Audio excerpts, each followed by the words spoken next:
She texted, "If you really loved me, you'd sell that watch your dead dad gave you so I can fix my body before the wedding. No man wants a Saggy bride." I checked my vault cam and saw the box was already gone. When the pawnshop manager handed me the paperwork with her mom's ID. "My name's Patrick Collins, 33, electrical engineer, living just outside Columbus. I don't live a flashy life. I save, I plan, I build. The one luxury I own is a Rolex Submariner that belonged to my dad. He'd worn it every day for 27 years until cancer took him. It wasn't just a watch, it was everything he stood for. Responsibility, effort, pride in earning, not asking. When he passed, he left it to me with a short note that said, 'You don't sell time. You use it.' Lydia never understood that kind of sentimentality. My fiancée was beautiful, no doubt, blonde, sculpted, glowing in every photo. But she lived for image. She was the kind of person who called herself low maintenance, while booking 5 beauty appointments a week. I loved her, or at least I thought I did, because she brought color into my structured life. But deep down, I always knew she had a dangerous relationship with appearances. The message came on a Wednesday morning. I was finishing a conference call when my phone buzzed. It was Lydia. "If you really loved me, you'd sell that watch your dead dad gave you so I can fix my body before the wedding. No man wants a Saggy bride." I stared at the words for a good minute, wondering if this was one of her dark jokes. She had a cruel sense of humor sometimes, but this felt real. My first instinct was disbelief. Then a slow, hollow ache started in my stomach. Not because of the request, but because I suddenly realized she didn't see that watch as a memory, just as a lump of cash sitting in a box. I typed and erased a dozen replies. In the end, I just wrote, "You're joking, right?" She sent back a photo of herself in a mirror, wearing workout clothes, captioned, "Do I look like I'm joking? I want to feel confident walking down that aisle." Something in me shifted. A line I hadn't known existed suddenly appeared. But I didn't reply. I put the phone down and tried to focus on work, pretending I could file that message away like any other irritation. By the afternoon, she texted again, asking if I'd thought about it. I didn't respond. She stopped messaging after that. I thought that was the end of it. That night, I opened the small wall safe in my home office, the one only I had the code to. Inside were my father's documents, a few savings bonds, and the watch box. I don't know why I checked. Maybe instinct, maybe paranoia. When I opened it, the box was gone. At first I thought I'd moved it. I pulled everything out, papers, old files, even the envelope with my birth certificate. Nothing. Then I noticed something else. The camera light on the ceiling, the tiny blue LED I'd installed for security, was blinking faster than usual. That meant there was motion footage stored. I sat down at my desk and played the last 12 hours. Around 2:35 p.m., while I was in a meeting, Lydia appeared on the feed. She wasn't sneaking. She walked straight into the office, phone pressed to her ear, talking casually. She opened the safe like she'd done it 100 times. She didn't even hesitate. She took out the watch box, glanced around once, then slipped it into her gym bag and left. I watched the footage 3 times. My hands were shaking, not from anger, but from the clarity of it. No misunderstanding. No, maybe she borrowed it. She took it. I called her. No answer. I texted, "Where's the watch?" 10 minutes passed. Then came the reply. "What are you talking about?" I sent her a screenshot from the footage, just her hand on the safe. She read it immediately, but didn't answer. Then the typing dots appeared, disappeared, appeared again. Finally, "Why are you spying on me? Don't you trust me?" The irony made me laugh, a short, dry sound I didn't recognize. I didn't reply. Instead, I opened the app linked to her car's GPS tracker, something I'd helped her install after she complained about losing her keys too often. The last address it showed was downtown, near a strip of shops. I zoomed in. The nearest business to that ping was a pawn shop called Mendez Gold and Loan. The next morning, I drove there before work. It was one of those cluttered, dim places that smelled like dust and old carpet. The man behind the counter, mid-50s, balding, friendly enough, asked if he could help me. I told him I was looking for a watch that might have been sold recently, described it in detail, down to the engraved initials. RC. Time well spent. His eyes flicked up at that. "Yeah," he said slowly. "I remember that piece. Came in yesterday afternoon. Real nice vintage. You a collector?" I said something vague about looking to verify ownership. He hesitated but eventually pulled out the record book. My heart was pounding so loud I could barely hear him flip pages. Then he stopped. "Here," he said, pointing.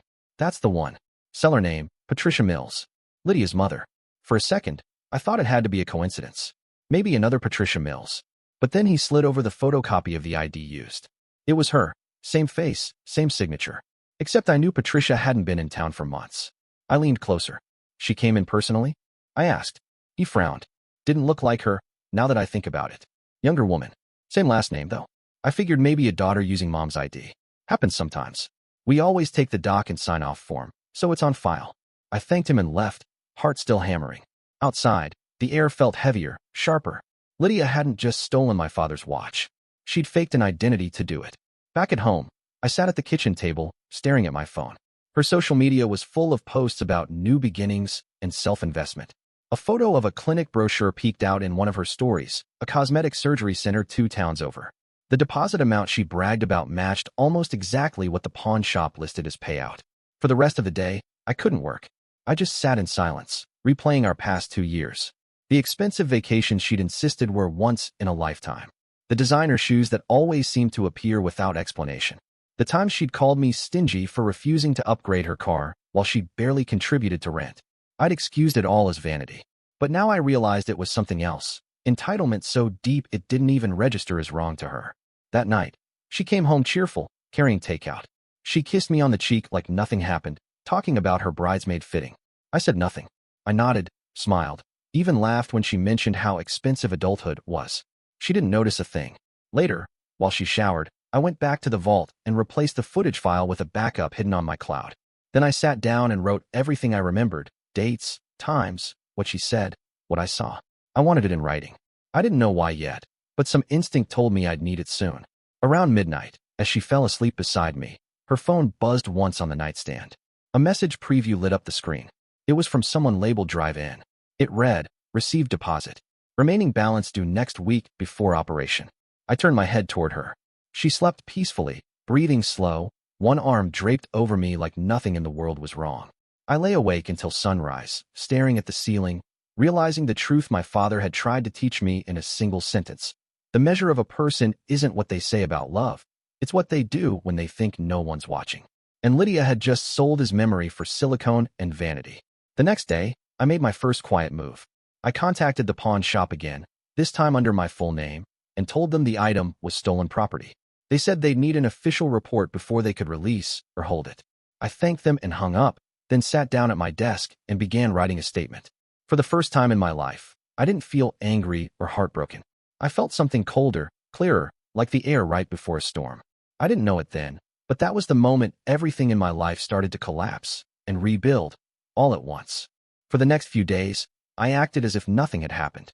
Lydia was all smiles again, floating around the house humming songs, talking about centerpiece colors and photographers. She probably thought her text about selling the watch had been forgotten.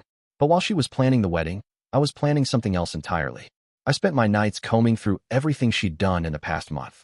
Bank statements, credit card logs, email confirmations. I found a $2,500 charge labeled as consultation fee from the cosmetic clinic she'd posted about, followed by smaller withdrawals that matched the timeline of the pawn transaction. She hadn't just used my father's watch. She'd planned this for weeks. I wanted proof solid enough to make denial impossible.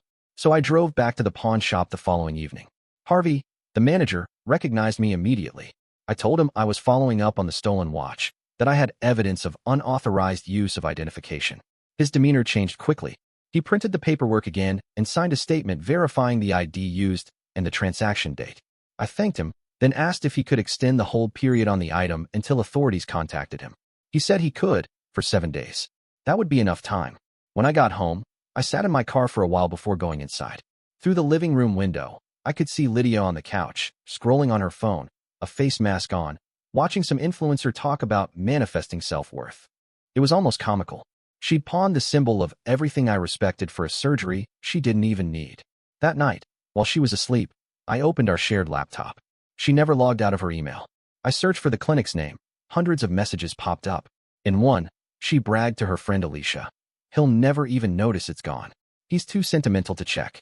Then, later, "I deserve to feel perfect at my own wedding. He should be grateful I'm doing it for us." I sat there staring at those words, feeling something deeper than anger, disgust. It was the first time I saw her the way strangers probably did, a person whose reflection meant more than her relationships. The next morning, I made my second move. I started pulling money out of our joint account. Carefully, small amounts at first. A few hundred here, a few hundred there. I had no intention of taking everything yet, but I wanted her to feel secure while I prepared. I opened a new account in my name only, transferred my paychecks, and changed the auto payment settings on every shared bill. By the time she'd notice, everything of mine would be protected. Later that week, I drove to visit her mother. Patricia lived in Dayton, about 2 hours away. I told Lydia I was checking on an engineering project near there, which wasn't entirely untrue. When I arrived, Patricia welcomed me like family. She loved me, said I grounded her daughter, gave her stability. I didn't have the heart to tell her that her daughter had used her identity to commit a felony. Not yet. Over coffee, Patricia mentioned how Lydia had always been dramatic growing up, how she'd throw tantrums when she didn't get what she wanted. Once, in college, she'd taken her boyfriend's credit card to buy plane tickets to Miami and only admitted it when confronted. She cries, apologizes, then somehow makes you feel guilty, Patricia said, half smiling. She's charming that way. I asked gently, has she ever lost her ID or had it stolen? Patricia laughed. Oh, plenty of times. That girl misplaces everything. I left soon after. A few hours later, as I was driving home, my phone rang. It was Patricia, her voice trembling. Patrick, she said, my bank just called. They said a pawn account with my name was flagged for suspicious activity. I've never done that in my life. What's going on? That was the confirmation I needed. Lydia hadn't just pawned my father's watch. She'd used her mother's name to do it. I told Patricia I'd look into it and call her back. That night, Lydia came home late, giddy and glowing. She'd spent the day finalizing spa bookings with her bridesmaids. She kissed me, asked about dinner, and started talking about how she couldn't wait to feel like a new person. I nodded and smiled, the same calm expression I'd practiced in the mirror all week. She had no idea I already had everything: footage, receipts, the pawn manager's signed statement, and now Patricia's phone call. The next day, I filed an official report with the police. I didn't press charges yet. I just wanted the record created in case things escalated. The officer who took my statement, a tired man named Stewart, said it was smart to document it early. People like that usually double down before they admit anything, he said. I didn't disagree. By Friday, I had enough evidence to end it all. But something inside me stopped short. Maybe it was pride. Maybe it was the urge to see just how far she'd go if I said nothing. So I played along. When Lydia mentioned the watch again, saying she'd been thinking maybe it's time to let go of old grief, I told her I'd considered selling it for her happiness. Her eyes lit up, and she hugged me tightly. For the first time in weeks, she was affectionate. She started cooking again, calling me my rock, posting photos of us with captions about true love and sacrifice. Every gesture felt rehearsed, transactional. I let her think I was falling for it. Behind the scenes, I was still building the case. I met with Harvey once more, this time recording his verbal confirmation that Lydia matched the woman who pawned the watch using her mother's ID. He even remembered the fake story she'd given, that her father's old watch made her sad, and she wanted to let go before her wedding. Each piece of the puzzle fit perfectly. Every lie she told added another nail to her own coffin. Then came the weekend. Lydia's card declined at the clinic when she tried to pay the balance for her surgery. She came home furious, tossing her purse on the counter, complaining that the bank messed up. She spent an hour on the phone yelling at customer service, never realizing that I'd already separated our finances. After she hung up, she turned to me, suddenly sweet again. You didn't actually sell the watch yet, right? I shrugged, thinking about it. Her smile was pure relief. Good, because that'll cover it. It's just a temporary block on my account. That night, she posted an inspirational quote about trust being the foundation of love. I couldn't help laughing when I saw it. But even as everything lined up in my favor, I couldn't shake a strange heaviness. Part of me still wanted her to show remorse, not because it would change anything, but because it would mean she was human. That hope vanished 2 days later when Patricia called again, this time crying. She told me Lydia had transferred $800 from her account using online access she wasn't supposed to have. She said it was an accident, but I know my daughter, Patricia whispered. She's lying. That was when I decided it was over. Not emotionally. It had been over since the moment she pawned the watch, but practically.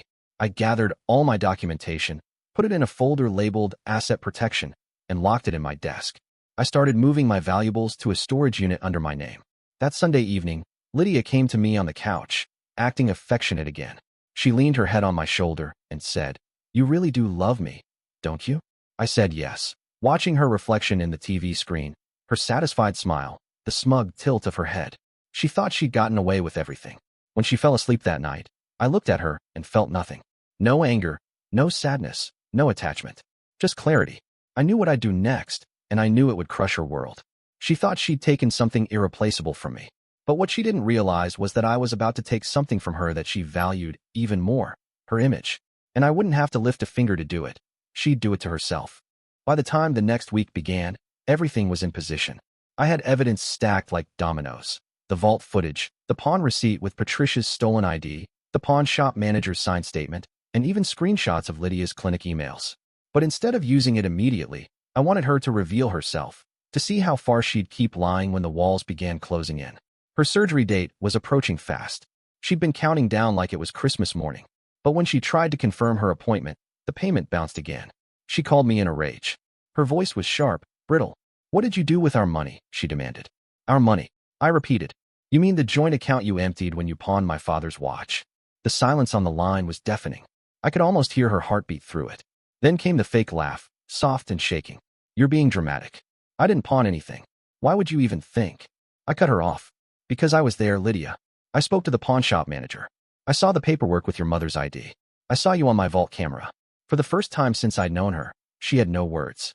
When she finally spoke, her voice cracked, trying to pivot into victimhood. "I didn't mean to steal it, Patrick. I was going to buy it back after the procedure. I just wanted to feel better about myself before our wedding. I did it for us." There it was again, that twisted logic she used to make her selfishness sound noble. I didn't shout. I didn't even raise my tone. "You did it for yourself," I said quietly, and hung up. That night, she showed up at my house unannounced. Her face was red from crying, but her eyes were still calculating. She came inside, saying she just wanted to talk like adults. I let her. She launched into a half apology, half performance. Tears, shaky voice, promises about how love makes people do crazy things. Then she tried one more tactic, seduction. She put her hands on my chest, whispered that we could move past it, that it doesn't have to ruin everything. It might have worked on someone else, but I saw the manipulation in every flicker of her expression. She wasn't sorry. She was terrified of losing control. I walked her to my office. On the screen was the paused video, her hand opening the safe. "You don't get to gaslight me anymore," I said. "You have 48 hours to tell your mother and the police what you did, or I'll do it for you." Her mask shattered. She stepped back, face pale, voice trembling. "You wouldn't." I said nothing, just pressed play. She watched herself on the feed, silent, then turned and ran out without another word. The next morning, she was gone. Her phone disconnected. I assumed she'd gone home to Patricia, maybe to cry her way out again. I was wrong. By that evening, Patricia called me, frantic. Lydia had shown up hysterical, spinning a story about me being controlling and emotionally abusive, saying I'd planted fake footage to ruin her life. But Patricia wasn't buying it this time. She'd already spoken to the pawn shop after the fraud notice from her bank. The manager confirmed everything. Lydia had used her ID and pawned the Rolex. By the following day, Lydia was under investigation for identity misuse. The pawn shop turned over the paperwork, and the detective handling the case called me for verification. I sent all the files, every screenshot, every timestamp. Within hours, it was official. The watch was being held as evidence, and Lydia was listed in the report as a suspect. She must have found out, because that night she started flooding me with emails, some apologizing, some threatening, some begging.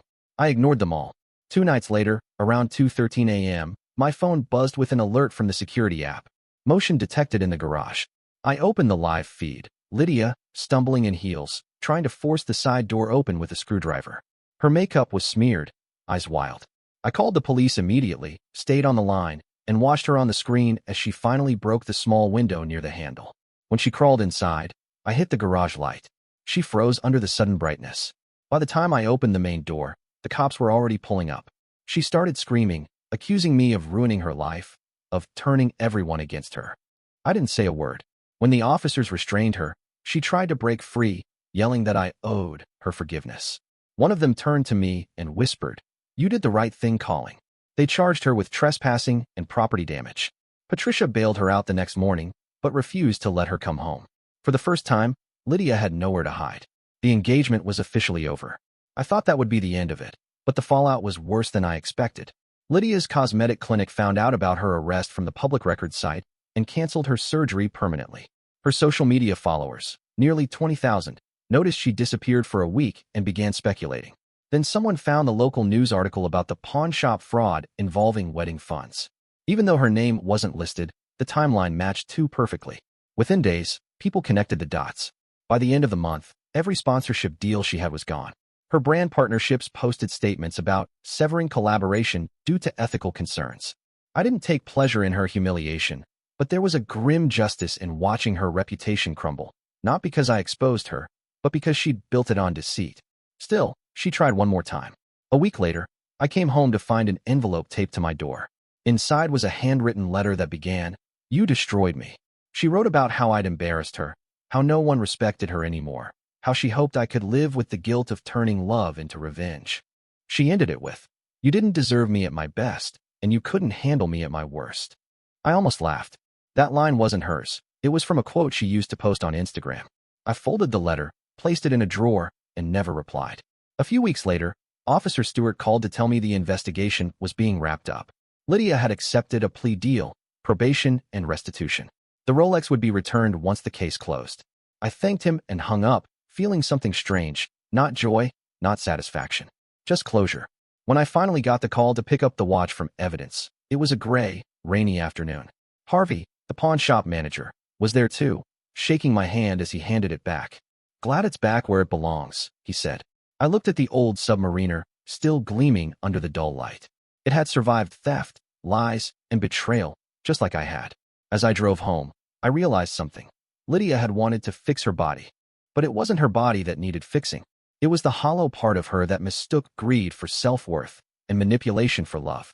And there's no surgery in the world that can fix that. The months that followed felt eerily calm. The chaos Lydia brought into my life had finally gone quiet, leaving behind an unfamiliar kind of peace, the kind that feels heavy at first because your mind doesn't trust it yet. For years, I had lived inside her orbit, constantly adjusting to her moods, her wants, her endless performance of being the perfect couple. Now the silence was absolute. No phone buzzing, no slammed doors, no nervous laughter when I confronted her lies. Just me, the hum of my computer, and the sound of my life getting back on track. The court process took time. Lydia's lawyer tried to downplay everything, said she'd been emotionally unstable, that it was all a misunderstanding over pre-wedding stress. The judge wasn't buying it.